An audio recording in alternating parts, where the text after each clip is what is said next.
حضرت عبداللہ بن عمر رضی اللہ تعالی عنہما روایت کرتے ہیں، آپ صلی اللہ علیہ وسلم نے فرمایا تعمیر میں حرام مال لگانے سے بچو، اس لیے کہ یہ بربادی کی جڑ ہے۔ آپ صلی اللہ علیہ وسلم نے عمارت میں تعمیر میں حرام مال لگانے سے منع فرمایا۔ حرام مال تو ہر جگہ استعمال کرنا منع ہے، لیکن جس گھر میں حرام شامل ہوگا تو وہاں بے برکتی ہوگی، اس لیے کہ حرام ہے اور نقصان کا بھی خطرہ ہے، دنیا میں بھی نقصان ہو سکتا ہے اور اخروی تو نقصان ہے ہی ہے کہ حرام کے گھر میں رہ رہا ہے تو وہاں رہنا گناہ ہے۔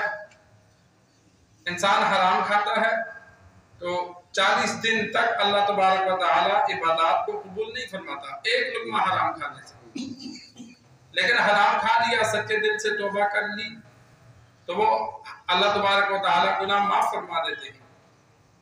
کسی اور جگہ حرام استعمال کر لیا تو بعض جگہوں پہ حرام عارضی ہوتا ہے، لیکن تعمیر ایک ایسی چیز ہے کہ اس نے ہمیشہ رہنا ہے۔ گھر بنایا تو دوبارہ چینجنگ تو نہیں ہوتی، ایک دفعہ بن گیا تو کئی سال وہی گھر چلتا ہے، ماں باپ اسی میں رہیں گے، بعد میں اولاد اسی میں رہے گی، بعض گھر تو ایسے ہیں کہ کئی نسلیں اسی میں رہتی ہیں، تو وہ جب بنے ہی حرام کا ہے تو وہاں پہ برکت نہیں آ سکتی، اس لیے کہ اس کی بنیادوں میں تعمیر میں سب حرام استعمال ہوا۔ تو انسان کوشش کرے کہ کوئی بھی اہم کام ہے یا غیر اہم کام ہے تو حرام سے بچے، حلال کمائے حلال کھائے۔ جسم کو حرام سے پالیں گے، خود انسان کی روزی حرام کی ہوگی تو خود تو حرام کھاتا ہے، بیوی بچوں کو بھی حرام کھلا رہا ہے، اور جو بچے حرام سے پالیں گے تو وہ پھر نیکی کی طرف کیسے آئیں گے، فرما بردار کیسے بنیں گے، آخرت کا کیسے سوچیں گے۔ حدیث میں موجود ہے، آپ صلی اللہ علیہ وسلم نے فرمایا کہ جس جسم کی غذا حرام کی ہو ایسے جسم پر اللہ نے جنت کو حرام کر دیا ہے، کہ جو حرام سے پلے گا تو وہ جنت میں نہیں جائے گا۔ حرام جب کھائے گا، پہنے گا حرام، استعمال حرام کرے گا تو حرام چیز بندے کو ویسے ہی نیکی کی طرف نہیں آنے دیتی، گناہوں کی طرف لے جاتی ہے، توبہ کی طرف نہیں آنے دیتی۔ تو حرام انسان کوشش کرے، چند روزہ زندگی ہے اس میں جائز ذرائع سے اپنی آسائش ضروریات کو پورا کرے، ناجائز ذرائع سے پورا نہ کرے، اور جو اللہ نے مال دیا جائز ذرائع سے کمایا تو اس کو پھر غلط جگہ استعمال نہ کرے۔ مال کمانا بھی ہم شریعت کے پابند ہیں اور خرچ کرنے میں بھی شریعت کے پابند ہیں، تو انسان خرچ کرنے میں بھی دیکھے کہ جن جن جگہوں پر شریعت نے اجازت دی ہے وہاں خرچ کرے، جن جگہوں پہ نہیں دی وہاں خرچ نہ کرے۔ یہ دو چیزیں علماء نے لکھا ہے۔ آج کل ہمارے ہاں جو بے دینی کی سب سے بڑی وجہ ہے تو اس میں دو وجہ علماء نے لکھی کہ بہت اہم ہیں۔ ایک تو ہمارے کھانے پینے میں، ہمارے لین دین میں حرام کا شامل ہونا، کہ حرام کی وجہ سے ہمارے اندر عبادات کے لیے وہ توجہ، وہ اخلاص نہیں رہا۔ اب دکان پہ سودا لیں گے، کیا پتہ وہ سودی کاروبار سے سودی قرضہ لے کر دکانداری ہو۔ مساجد اور مدارس کو دیکھ لو، فنڈ آتا ہے، لوگ چندہ دیتے ہیں، تو اب کئیوں کا حلال کا ہوتا ہے، کئیوں کا حرام کا ہوتا ہے۔ اب امام صاحب کو ہر ایک سے پوچھ نہیں سکتے، مدرسے والے پوچھ تو نہیں سکتے کہ بھئی تیرا کاروبار کیا ہے، تو وہ حلال حرام جب مکس آتا ہے تو پھر مولوی بھی ایسے ہی پیدا ہوں گے۔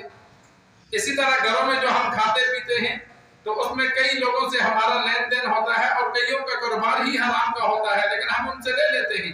اب جان بوجھ کر ہم حرام نہیں کرتے، اس لیے ہم گناہگار بھی نہیں ہیں۔ ایک بندہ دکان سے سودا لیتا ہے، دکاندار نے سارا کاروبار سود پہ رکھا ہے تو وہ سودا لینے والا گناہگار نہیں ہے، لیکن حرام کا ایک اثر ہوتا ہے۔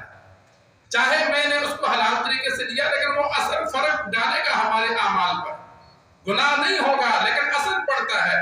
جہاں انسان خشوع اور خضوع سے نماز پڑھتا ہے، حرام کھانے سے خشوع خضوع میں کمی آ جاتی ہے۔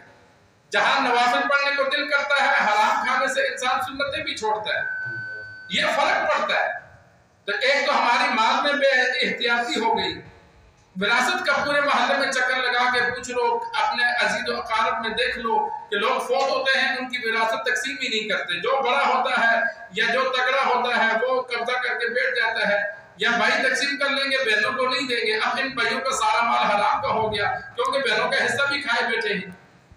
حرام یہ تو نہیں ہوتا کہ بھائی کتا ہی حرام ہے، یہ جو تو اب ایسے لوگوں کے ساتھ جب ہمارا اٹھنا بیٹھنا ہوگا، ہم کھائیں پیئیں گے تو وہ حرام کا اثر ہوتا ہے. تو یہ اس حرام کے اثر کی وجہ سے عبادات میں مسلمانوں کا دین کی طرف آنا کمزور پڑ گیا. اور دوسرا، خواتین میں بے دینی، کہ گھر میں پہلے خواتین باوضو ہو کر بچوں کو دودھ پلاتی تھی، باوضو ہو کر کھانا پکانا کرتی تھی، ذکر و اذکار کرتی تھی. آج کل ہماری خواتین کا حال یہ ہے کہ وہ نماز تک نہیں پڑھتی، پاکی ناپاکی کا خیال نہیں کرتی. تو جب بے دین عورتیں جب گھر میں کھانا پکانا سارا نظام رکھیں گی تو گھر میں برکت نہیں آئے گی، وہاں نحوست پھیلے گی. نیک بندہ جب کھانا پکانا کرتا ہے تو اس سے ایک اثر پڑتا ہے، ایک فرق پڑتا ہے. تو یہ دو اہم وجوہات ہیں جن کی وجہ سے ہمارے ہاں بے دینی زیادہ بڑھ رہی ہے. تو ہم سب گھروں کو تو ٹھیک نہیں کر سکتے، انسان اپنے گھر کا تھوڑا سی کوشش کرے کہ گھر میں کوشش کرے دینی ماحول بنائے اور خود کوشش کرے حرام سے بچنے کی، تاکہ دین پر چلنا اس کے لیے آسان ہو.